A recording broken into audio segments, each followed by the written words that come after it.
അപ്പോൾ Sony music Adarsh കൃഷ്ണനായിട്ട് ഒരു കരാറിൽ ഏർപ്പെടുകയും അടുത്തൊരു പ്രോജക്റ്റ് സോണി മ്യൂസിക് ആദർശമായിട്ട് ഒരു കൊളാബറേഷനിലേക്ക് എത്തിച്ചേർന്നിരിക്കുകയാണ്.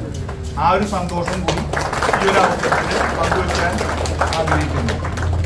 അപ്പോൾ Kalyan silks, Kalyan hyper market, ഫാസിയോ ഈ 3 സ്ഥാപനങ്ങൾക്കും വേണ്ടി ആദർശിനൊരു ബൊക്കെ കൊടുക്കുകയും ഒരു പൊന്നാട അണിയിച്ച് ഞങ്ങളുടെ ഒരു ചെറിയൊരു ആദരം ഈ ഒരു അവസരത്തിൽ ചെയ്യാൻ ആഗ്രഹിക്കുകയാണ്. പൊന്നാട